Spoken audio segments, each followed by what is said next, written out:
सारंगी 100 रंगों का वाद्य यंत्र है। और जब मैं बात कह रहा हूँ कि सारंगी 100 रंगों का वाद्य यंत्र है, तो जब आप इसे सुनेंगे तो आपको लगेगा भी कि बहुत सारे सुरों का अनुष्ठान सारंगी के जरिए होता है। कहाँ से आई सारंगी? बहुत सारी कथाएं इसके बारे में प्रचलित है। एक बहुश्रुत कथा जो है वो यह है कि सारंगी का आविष्कार श्रृंगी ऋषि ने किया था। श्रृंगी ऋषि ने इसे पुलत्स्य ऋषि को दे दिया और पुलत्स्य ऋषि ने आगे इसको विश्रवा को दे दिया। विश्रवा के पुत्र होते हैं रावण, और कहते हैं रावण बहुत अच्छा सारंगी वादक था। अपने पिता विश्रवा से सारंगी ली और रावण ने 100 रंगों की सारंगी को बजाया।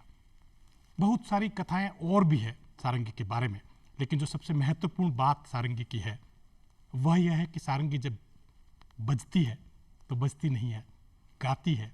गाते हुए हम लोगों के बीच में बस जाती है और सदा के लिए हम इसके राग अनुराग से ओतप्रोत हो जाते हैं।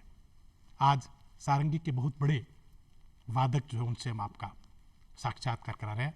सबसे पहले संवाद के सभी हमारे दर्शकों का अभिनंदन और स्वागत करते हैं हम उस्ताद मोइनुद्दीन खां साहब का, जो देश के बहुत बड़े सारंगी वादक हैं। ऐसे सारंगी वादक जिन्होंने सारंगी को भारत ही नहीं विदेशों में भी बहुत अधिक लोकप्रिय किया है। सुदूर देशों तक इनकी सारंगी की गूंज गई है और सदा ही लोगों ने इनकी सारंगी को पसंद किया है। इनकी सारंगी के 100 रंग जो है निरंतर लोगों को लाभान्वित करते रहे। उनका मधुर अनुष्ठान जो है सारंगी का वो सब लोगों को भाता रहा है। उस्ताद मोइनुद्दीन खां साहब, आपका बहुत बहुत स्वागत है, अभिनंदन है। मैं बहुत सारी बातें आपसे करना चाहूँगा और बहुत सारी बातें और भी जानना चाहेंगे हमारे दर्शक भी आपसे, लेकिन सबसे पहले मैं ये बताना चाहूँगा आप सबको एक बार और कि मोइनुद्दीन खां साहब ऐसे सारंगी वादक हैं जिन्होंने सारंगी को सोलो रूप में स्थापित करने का महती प्रयास किया है।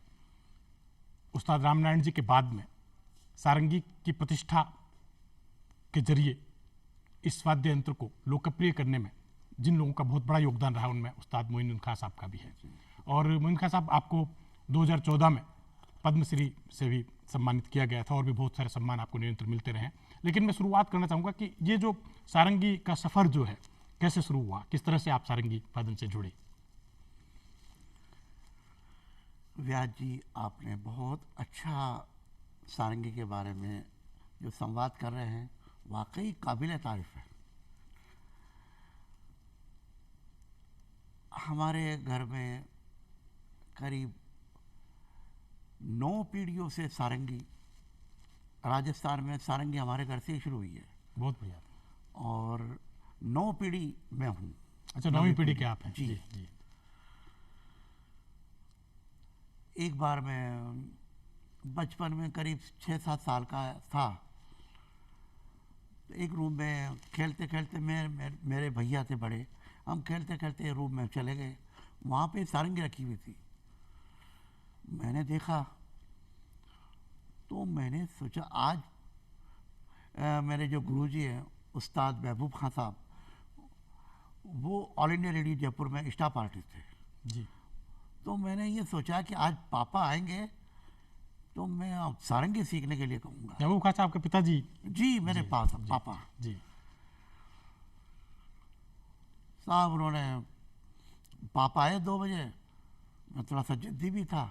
मैंने कहा कि मैं तो सारंगी शुरू कराओ, मेरे को सारंगी सीखूंगा। उन्होंने कहा तू अभी छोटा है, तुम अभी छोटे हो।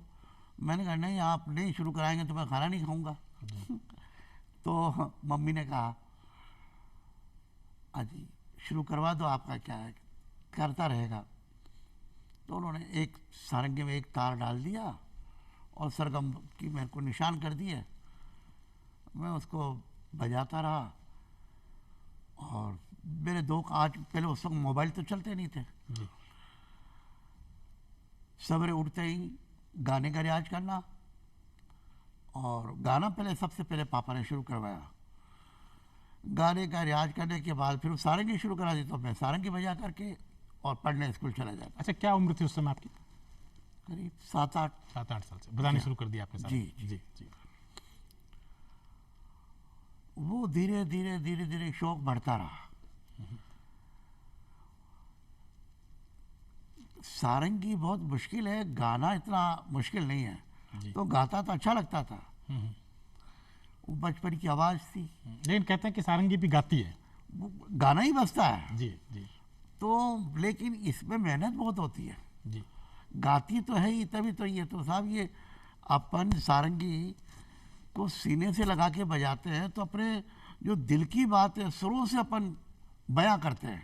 ये आपने जब बात कही तो मुझे एक खास तौर से याद आ रहा है कि अभी बिस्मिल्लाह खां सम्मान समारोह जब संगीत नाटक अकेडमी का हो रहा था जी। तो उसमें एक क्लिपिंग जो है दिखाई गई किशोरी अमोनकर की। जी जी और अमोनकर जी ये कहती है कि सुर के साथ साथ मैं जो अपने आप को घुमा देती हूँ, सुर के साथ मैं चलती रहती हूँ, मैं प्रयास करती हूँ कि सुर मुझे मिल जाए। तो मुझे लगता है सारंगी में भी शायद इसी तरह से सुर मिलते होंगे। मतलब अपने दिल की बात मतलब मैंने अर्ज किया ना, जी जी जो अपने दिमाग में क्या चल रहा है वो अपन सुरों से बयां कर रहे हैं, बता रहे हैं। तो सारंगी तो ऐसा मतलब किसी साज में वो बात है ही नहीं जो सारंगी में है। जब सारंगी बजता है तो ऐसा लगता है कि क्या पूरी गायकी बज रही है। अच्छा ये बताइए मोइन खान साहब की आपकी पूरी पीढ़ी जो है नौवीं पीढ़ी की आप बात कर रहे थे कि नौवीं पीढ़ी आपकी जो है सारंगी की है। मुझे लगता है कि राजस्थान ही नहीं बल्कि हिंदुस्तान में सारंगी का जो घराना रहा एक प्रकार से जिसको कहा जाए वो आपका घराना रहा है, तो उसमें थोड़ा सा उसके बारे में थोड़ा सा बताएं। देखिए जो मेरे ग्रैंडफादर दादाजी वो पहले आप जानते हैं, सभी लोग जानते हैं कि पहले राजा महाराजों में गुंजन खाना होता था। गुंजन खाने हुआ करते थे बिल्कुल। और वहाँ पे जो संगीत के वो कलावंत कहा जाता था। जी जी तो पारखी होते थे उनको वहाँ रखते थे जो गुणीजन होते थे। जी।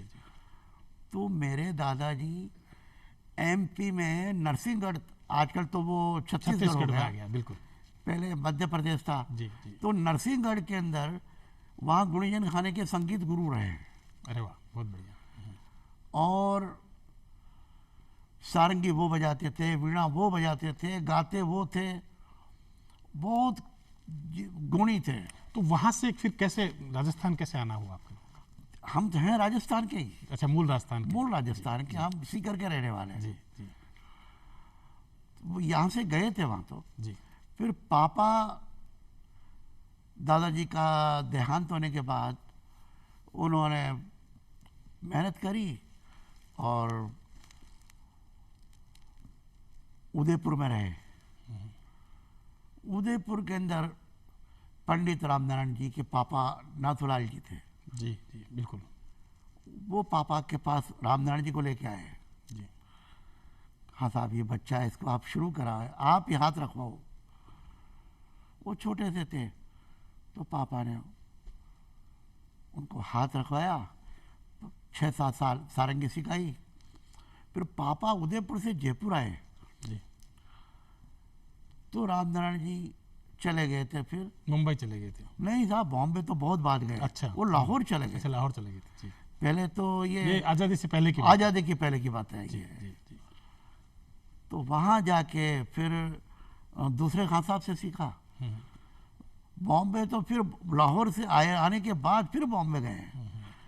तो ऐसे ही पापा ने इतने शिष्य तैयार किए। मेरे पापा के 2 उनके भांजे हैं जी। वो कराची रेडियो पे स्टार पार्टी रहे, उस्ताद नूर खां, उस्ताद नजर मोहम्मद खां। जी। एक दिल्ली आकाशवाणी में थे उस्ताद मुनीर खां साहब। मुनीर खान साहब बिल्कुल बिल्कुल।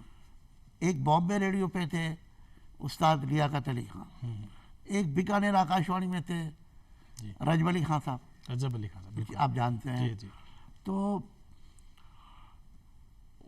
और बाकी मैं हूँ आपके सामने। अच्छा मोइनुद्दीन खान साहब आपने जो बात बताई उसमें एक बात तो स्पष्ट हो रही है कि जो सारंगी का घराना विकसित हुआ उस रूप में आपके दादा साहब का बड़ा योगदान रहा। और रामनारायण जी ने भी जो आपके पिताजी से सारंगी की शिक्षा प्राप्त की, और ये बात सही कह रहे हैं आप कि वो लाहौर चले गए, लाहौर के बाद में मुंबई आते हैं और फिल्मों में शुरुआत में उन्होंने सारंगी बजाना शुरू किया था। लेकिन एक बात बताइए कि सारंगी जो है पहले बहुत अधिक लोकप्रिय नहीं थी, बल्कि सामान्य तौर पे सुनना पसंद नहीं किया जाता था। कोठों की जो एक बात कही जाती थी, कोठों में बजने वाला वाद्य यंत्र इसको कहा जाता था। तो ये जो सफ़र रहा है सारंगी का, कोठों से निकाल कर जो है आम लोगों तक पहुंचाना और सोलो के रूप में इसकी एक स्थापना करना सारंगी की, उसमें किस रूप में क्या योगदान रहा है आपका घराने का? जो है ये कोठों पे थी सारंगी, वो थी 60-70 साल पुरानी। जी जी। और उस वक्त ऐसी कोठे पे ऐसा इतना अच्छा गाना बजाना होता था, बेगम अख्तर साहिबा और उस लेवल की बहुत सारे आर्टिस्ट थी। जी जी। और वो ठुमरी दादरा गाती थी, बिल्कुल। इसलिए कोठों पे थी। उसके बाद में अभी फिल्म लाइन वाले भी कोठे पे ही बताइए सारंगी को, कोई मुजरे का रोल है उसमें सारंगी को। हाँ। जो दृश्य में ऐसा ही लगता है कि वो वहीं का वाद्य यंत्र है। जी जी जी। अब वो पुरानी तवायफे भी नहीं रही, कोठा भी बंद हो गए। अब तो यह है कि सारंगी बजाने वाले ही बहुत कम हो गए। जी जी। और सारंगी एक तरह की लुप्त हो रही है। मैंने तो मैं इसके लिए पूरा जीवन लगा रखा हूँ कि सारंगी को जिंदा रखूं, और जो लोग सीखे उनको मैं निःशुल्क सिखाता हूँ। अच्छा उस्ताद जी, आपने बहुत से स्थानों पर सारंगी का वादन किया है, बल्कि एकल प्रस्तुति आपकी सारंगी की बहुत सराही जाती रही लोगों द्वारा जो है। कौन सा समय था, किस उम्र के थे आप जब आपने पहली बार स्टेज पे जो सारंगी बजाई? यहाँ पे जयपुर में एक गेटेश्वर हाँ समारोह होता है, समारोह होता बिल्कुल। है। जी जी ब्रह्मपुरी में, बिल्कुल। वहाँ पे मैं 11 साल का था। जी। तो सबसे पहले वहाँ प्रस्तुति दी। वहाँ काफ़ी मेरे को आशीर्वाद मिला और तारीफ हुई, तो मेरा थोड़ा हौसला बंधा। उसके बाद में करता करता फिर मैं करीब 13 साल की एज में राजस्थान संगीत नाटक अकादमी जो प्रतियोगिता होती है जी। उसमें मैं बैठा।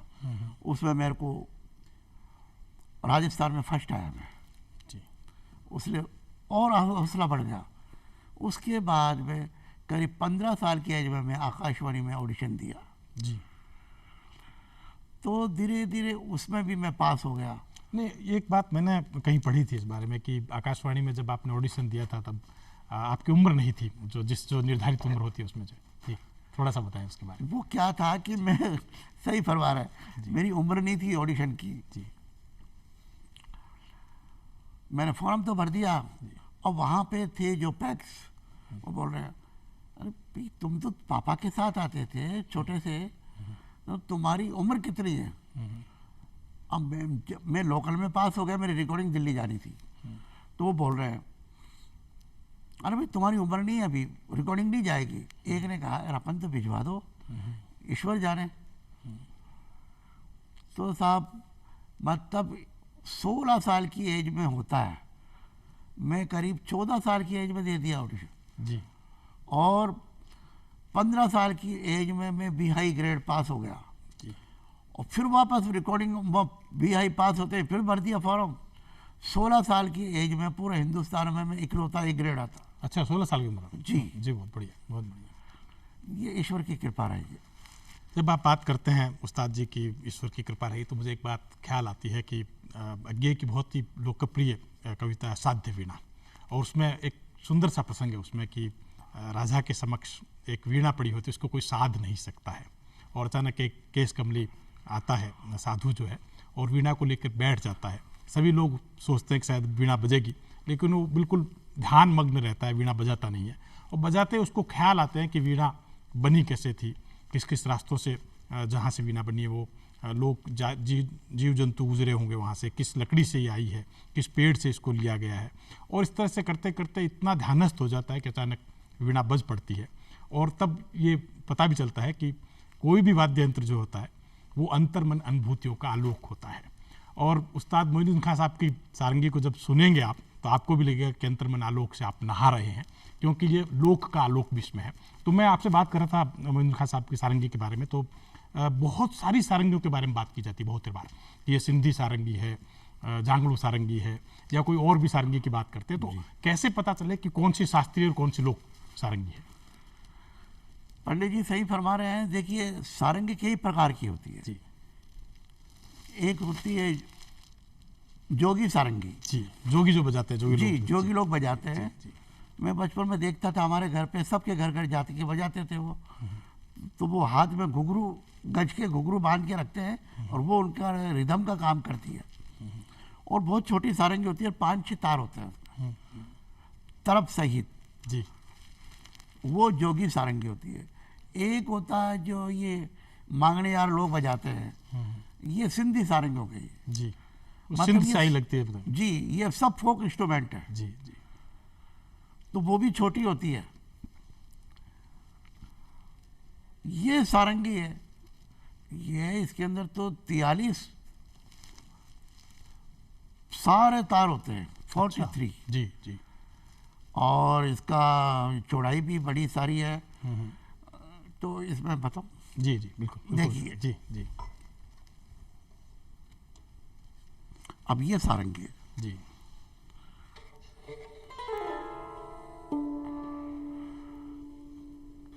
वो सिंधी होती है, वो जो लोकल फोक की सारंगी होती है, वो इतनी सी होती है। अब इसकी चौड़ाई, इसमें जो तार हैं, जी। और ये करीब 150 साल पुराना इंस्ट्रूमेंट है। मैं वही पूछ रहा था कि आपके पास ये पता चलता है कि बहुत पुरानी सारंगी भी आपके हाँ पास जी। में मौजूद है। ये 150 साल पुरानी आपके पास जो है सारंगी? बिल्कुल। जी। तो उसको अब तक आप वैसे ही सहेजे हुए हैं? मैंने ये पहले मेरे पापा बजाते थे, जी जी और उनका आशीर्वाद ऐसा मिला, तो उन्होंने भी पूरी दुनिया में इसको बजाई, मैं भी पूरी दुनिया में काफ़ी, और इतने सारे अवार्ड मिले, वो भी इन्हीं की वजह से। जी। अच्छा, एक चीज़ बताइए मोहन खान साहब कि जब आप सारंगी की बात ही कर रहे हैं, परिचय पे जी। आ रहे हैं कि आपने बहुत से स्थानों पर सारंगी का वादन किया है। जी। कोई ऐसा प्रसंग आपको ध्यान में, विदेश में आपने कहीं सारंगी बजाई है और लोगों को लगा कि नहीं बजाते ही रहे इसको जो है, जी जी जी। कोई ऐसा प्रसंग आपको ध्यान में है? फ्रांस में मैं जी बजा रहा, जी वो वहाँ पे टाइमिंग के हिसाब से होता है। बिल्कुल, निर्धारित होता है समय। जी जी, कि 20 मिनट या 15 मिनट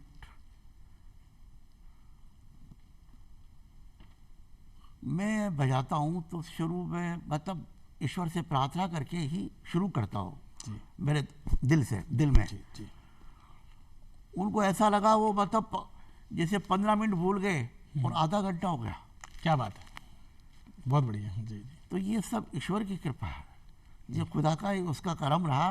जी तो वो लोग खुद जो टाइमिंग के पूरे पंचुअल पाबंद होते हैं, जी जी वो सब ऐसे खो गए। जी। अच्छा, आप जब उस्ताद जी बात कर रहे हैं कि वो लोग खो गए और टाइम निर्धारित होता है, लेकिन टाइम निर्धारित होने के बाद भी लोगों का मन करता है कि सारंगी सुनते ही रहें और उसको गुने भी। इसी संदर्भ में मैं बताना चाहूँगा आप लोगों को कि खास तौर से कि मोइनुद्दीन खां साहब ने बहुत से देशों में तो सारंगी बजाई है, साथ ही साथ एक फिल्म जो है होली स्मोक, शायद उसका नाम है, होली स्मोक में भी आपने सारंगी का वादन किया है। पढ़ने में यह भी आता है, बहुत से स्तरों पर यह भी पता लगता है कि राज कपूर साहब को आपकी सारंगी बहुत पसंद थी, और कैसे राज कपूर साहब की भेंट हुई और किस तरह से उन्होंने आपकी सारंगी को पसंद किया, थोड़ा सा दर्शकों के लिए आप जी, जी। बताएं जरा। जयपुर आए थे, उमराव जान की सिल्वर जुबली बनाई थी उन्होंने। जी जी जी जी तो यहाँ पे ये 2 आर्टिस्ट हैं, अहमद हुसैन, मोहम्मद हुसैन भाई, गजल गजल जो है। जी, गज़ल के। जी जी इनके साथ में गया था बजाने, करीब ये 30 साल पुरानी, 30-32 साल पुरानी जी बात है। जी जी तो रविंद्र जैन साहब बैठे हुए, राज कपूर साहब बैठे हुए, और सारे फिल्म वाले सब बैठे हुए। मैं थोड़ा सादगी से रहता था, वो बिल्कुल भी, अभी भी वैसे सादा ही रहता हूँ। तो मैं सोचा फिल्म वाले क्या सारंगी को पसंद करेंगे। मैं शुरू में वो गज़ल गाने के पहले, वो यमन में गज़ल गा रहे थे, मैंने शुरू में आलाप किया, उनको ऐसा मैं सोचा नहीं, मैं सोच नहीं सकता, उनको इतना अच्छा लग रहा। तो रविंद्र जैन साहब बोल रहे, वाह, राज कपूर साहब इतने ही तारीफ कर रहे हैं, और वो गज़ल गा रहे हैं तो उस पर ध्यान नहीं दे रहे। उन्होंने 3 गज़ल गाई, एक बार भी उनकी को दात नहीं दी। साहब उन्होंने, मैं बजाऊं, पता नहीं उनको क्यों अच्छा लग रहा इतना, तो उनका मूड खराब हो गया। उन्होंने कहा कि इसी के साथ हम हमारा कार्यक्रम समाप्त करते हैं। वो उठ गए। उन्होंने कहा कि सारंगी बजा रहे थे, उन उस्ताद को बुलाओ, राज कपूर साहब। तो मेरे पास आया कि साहब आपको राज साहब बुला रहे हैं। मैंने कहा इनको बुला रहे होंगे, गजल सिंगर है कि नहीं। वो वापस गए कि साहब किसको, कि नहीं वो सारंगी बजा रहे थे उनको। जी। मैं गया तो उन्होंने कहा कि आप अपना एड्रेस दीजिए मुझे, मैं चाहता हूँ मेरी फिल्म में बजाएं। तो अपने यहाँ पे जयपुर रेडियो पे एक मदन शर्मा जी थे, बिल्कुल, नाटक जो लिखा है। जी जी, उन्होंने कहा साहब सर इनके पापा भी बहुत बड़े आर्टिस्ट हैं, सारंगी सम्राट उस्ताद महबूब खान साहब। तो उन्होंने कहा कि ऐसे तो मेरे पापा भी बहुत बड़े आर्टिस्ट थे, राज कपूर साहब, लेकिन मुझे इनसे काम है। जी।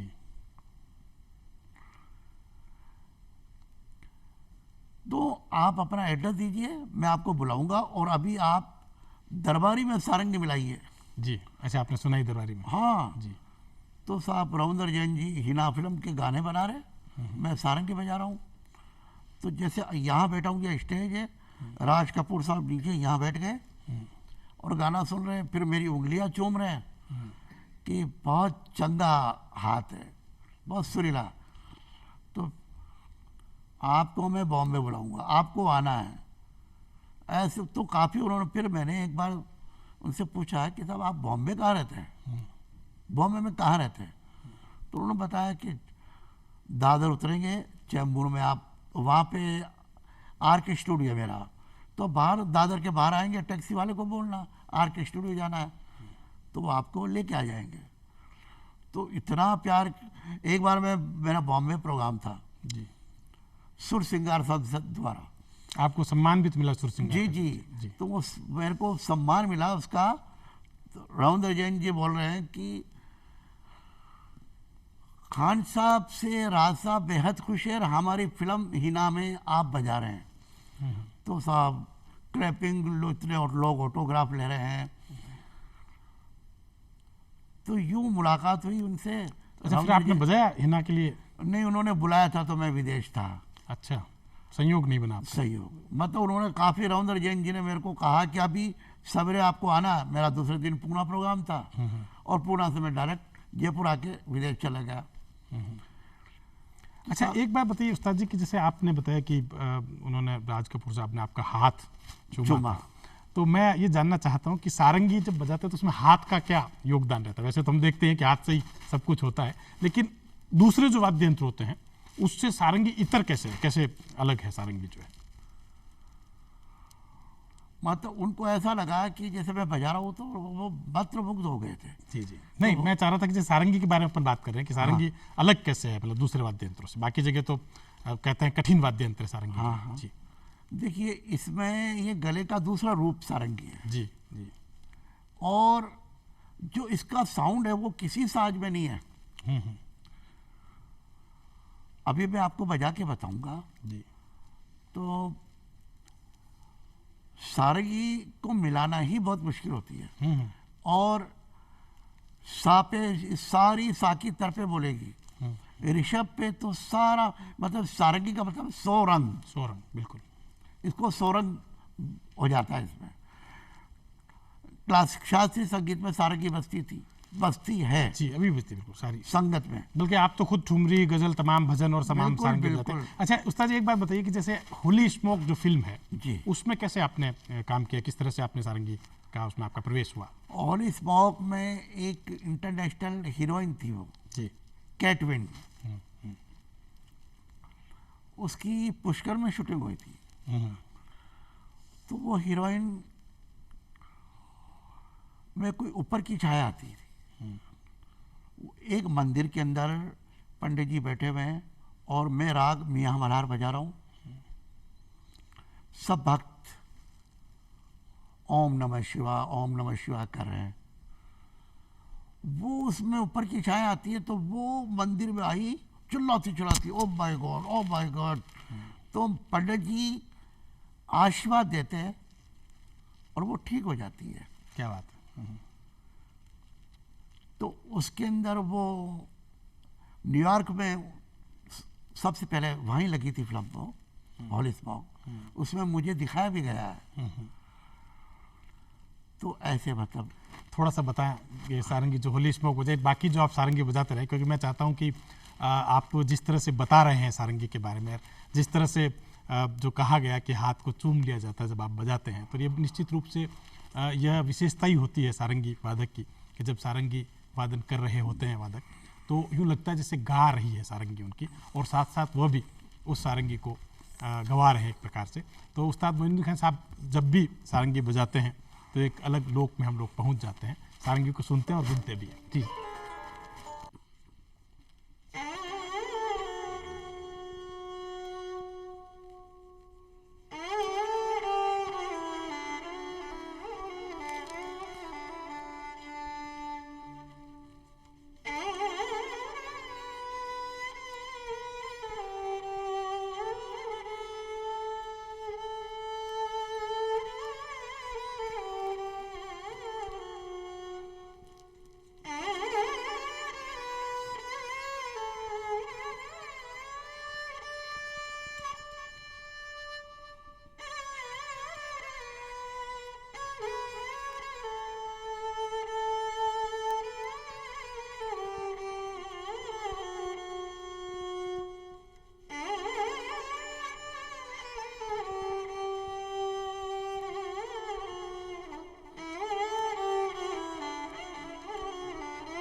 पधारो मारे देश। क्या बात है, इतनी सुंदर जो सारंगी है, सुने तो मन करता है कि गुने गुनते ही रहें। और माधुर्य जो सारंगी के जरिए बिखेरा है उस्ताद मोइनुद्दीन खां साहब ने, उस माधुर्य के अनुष्ठान में हम लोग सोचते हैं कि हम भी अपनी आहुति सुनने की देते रहें। और ये सारंगी की विशेषता है कि 100 रंगों की सारंगी सुनते हुए मन नहीं भरता है, पर समय की अपनी सीमा है। आज उस्ताद मोइनुद्दीन खां साहब स्टूडियो में पधारे, इसके लिए आपका बहुत बहुत आभार। और आप सभी का भी बहुत आभार कि आप इस प्रेम से, मनोयोग से इस कार्यक्रम को सुनते हैं। अगली बार फिर किसी शख्सियत से आपकी भेंट कराएंगे संवाद में। बहुत बहुत आभार।